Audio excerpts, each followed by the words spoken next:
Buying land in Nigeria is a dream for many, but it can become a nightmare if you don't verify your property properly.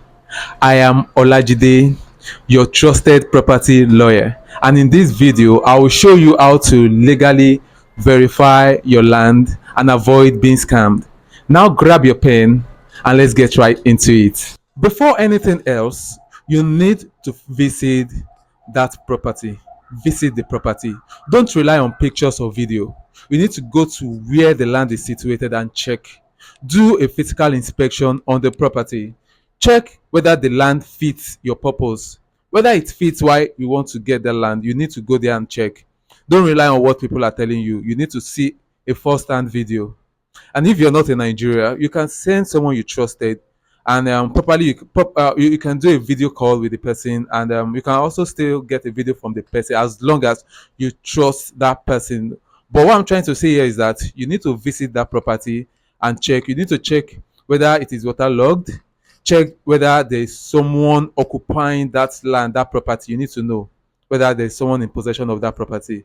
You need to know whether there's any inscription. For instance, you can see "Do not sell," "Buyers beware" on the property. So you need to take physical cognizance of everything on that property. To also see whether there's someone else's name on the pillars.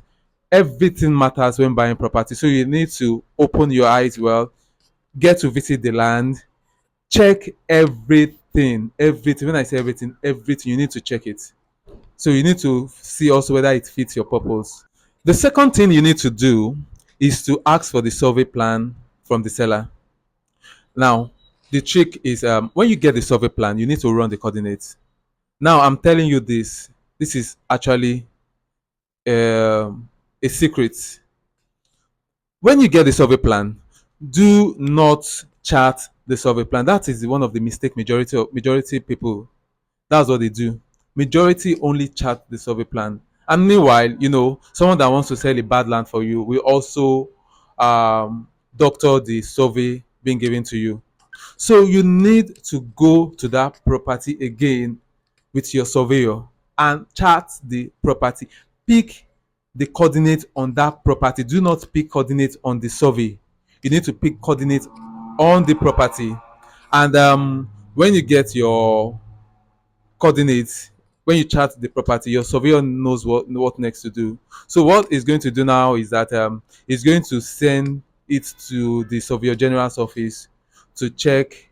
And now the things that are going to be checking on that property is if that particular land corresponds with the survey you were given, and if that particular property also stands in a good location. There are times when you chart a property, the survey comes out bad in the sense that it shows that it's it's on a committed land, or whether the that particular property has exceeded its boundary into another person's land, or it is resting on maybe a government project, maybe a road, drainage, and the likes.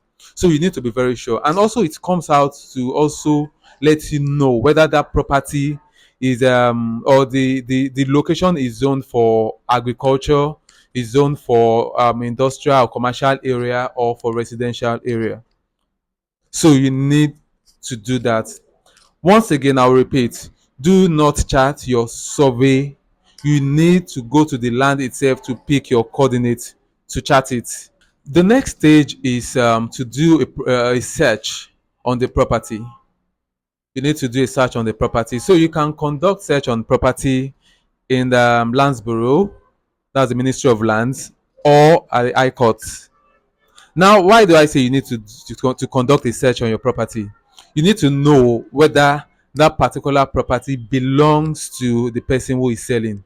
Now, you need to take cognizance of something, and that is if the land they are offering you has a CFO, or it has a registered deed. A registered deed could be a registered deed of lease, deed of sublease, deed of assignment, and the likes, or the CFO. You need to confirm at the Ministry of Lands whether the person purporting to own this land or to sell this land is the actual owner of that property.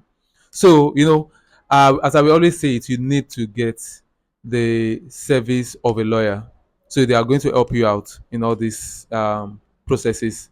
So now let me just break it down for you. So the reason why you are conducting a search in the lands registry is to know, as I said earlier, whether the land belongs to the particular person selling, or whether there's a query on the property.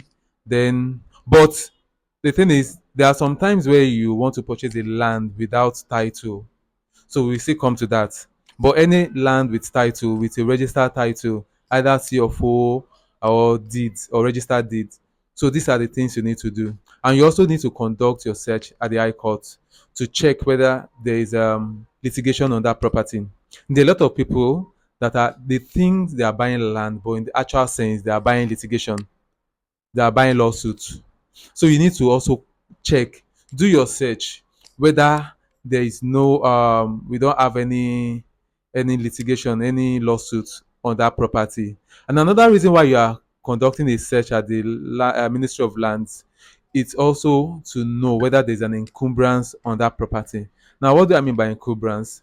Encumbrance means either there's a charge on that property, or there's a lien, or probably the owner has obtained money and has used it as a security or as a collateral for that facility obtained. So this is what happened in a mortgage bank, for instance, or in a bank. When someone wants to apply for a loan, you need to securitize that facility. By doing so, you put down a landed property for as a security, for as a collateral. So the bank in turn, they draft a deed of mortgage, and it is being registered. They will register it at the Ministry of Lands. So in a situation where you want to buy a property and you do your search and there's a mortgage on that property, it is a no-go area. Do not buy property that has a mortgage or that has a lien or encumbrance on it. And another step you need to take is, hold on, I just got a news flash that ESO Properties Limited has been recognized as the most innovative real estate company in Nigeria. Wow, that's a big one. This is not just more than an award. I think it is a testament that they have an unwavering commitment to redefining real estate landscape in Nigeria. From smart residential layouts to culturally tailored estates like Awele Residential, ESO Properties has consistently pushed the boundaries of creativity, customer satisfaction, and community-centric development.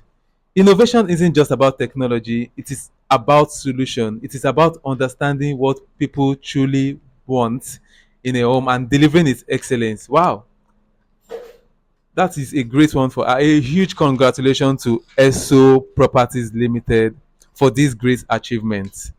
Now back to what I was talking about. So sorry for that little distraction. So another step you need to do also is that you need to conduct a search at the CAC if it is a company that is acting as a seller.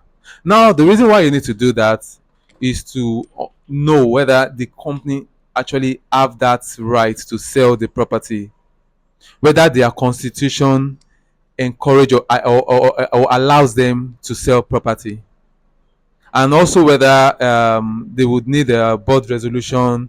You ask for the resolution to see whether the board has already ratified them, or it has ratified that the sale, or whether it will ratify the sale, or whether it has given them the go ahead to sell the property. Because there are times when just a director of the company can just unilaterally proceed to sell the company's property without the company knowing. These people are just mere agent of the company. The director is an agent of the company. So you need to be sure whether the company actually gives them the go ahead to sell those properties. Another step you need to do is this one is just for you to take notice. You need to be very, very conscious. So when buying any property in Nigeria, you need to take note if there's any Omonile claim on the land. If there's any Omonile claims on the land, then you need to tread with caution. Another thing you need to do is to check whether the land is disputed. Maybe two people or three people are fighting for a land. In fact, the land may be close to that land. It may not be that particular land you want to buy, but maybe adjoining lands. You need to be very very careful to know, because there are times when the seller might not disclose to you. All they want to do is they want to sell the property quickly. They want to dispose of the property. So you need to take cognizance of those things.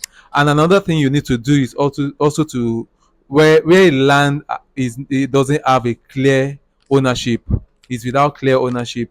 There are a lot of stories regarding the ownership of that property. Different stories, they are coming up with different stories. Is my younger brother's cousin that bought the land. This person now dash this person, but the person doesn't have any evidence to show that this person has actually transferred ownership to this person. Like, there are a lot of stories they will start bringing up, so you need to be very very cautious in doing that. Then another thing is, when the land you want to buy is suspiciously cheap, when the price is too low, like they will say there is a is too, like just it just beats your imagination. They are selling, just imagine, you want to buy property in Victoria Island, and someone approach you and tell you that he has a land for sale, and the land is a plot that's maybe 600 square meters. He's selling it for let's say 60 million naira. That should raise your caution that something is actually wrong somewhere. For this person to tell you that property in this eyebrow area is being sold at this ridiculously low amount, then definitely there is more to it. So you need to be very very very cautious. So now this means you need to get your lawyer. You need to do your due diligence. You need to do it to the letter. You need to do it properly. Due diligence cannot be overemphasized. It is not something you would say, okay, let me just pay this amount, I will do it later. No, you cannot. You should do it before you even start anything. Before you start paying on a property, you need to do your due diligence. Every document needs to be cross-checked by your lawyer. You don't say, oh, at least I went to school, so I'm educated, so I should know what to look for in agreement. Don't do that. It is a no-no. Do not do that. You need to get the service of a lawyer to help you go through your land, through the process of acquiring your property from the beginning to the end, not halfway, not after you've done some things and you're now trying to get the service of your lawyer. You need to do your due diligence. You need to go through all documents that have been that has been sent to you. You need to go through them. And land verification is not a favor. It is not a favor at all. It is your right, and you need to go through it. Do not allow any seller to rush you into buying property. Do not allow anybody to push property to you. You need to tell them that they should calm down. You know, one thing I notice is they will tell you that there are 10 people on that property. There are 20 people on that property. Oh, someone just came this morning, some few minutes ago, to come and check the property. In fact, the person is planning to send it. In fact, the person tried to transfer the money, but it is the network. Tell the person, hold on, let me verify everything, let me do my due diligence. Anyway, if you want me to personally assist you, that is why I am here. Or if you want any of our team to do that for you, we are available for you. Just go to the comment section and comment, or you can send a mail to me personally. I will definitely entertain your message. All right. Thank you again. I'm hoping to see you in my next episode. And I promise you, my next episode is going to be much more interesting. See you some other time. Bye.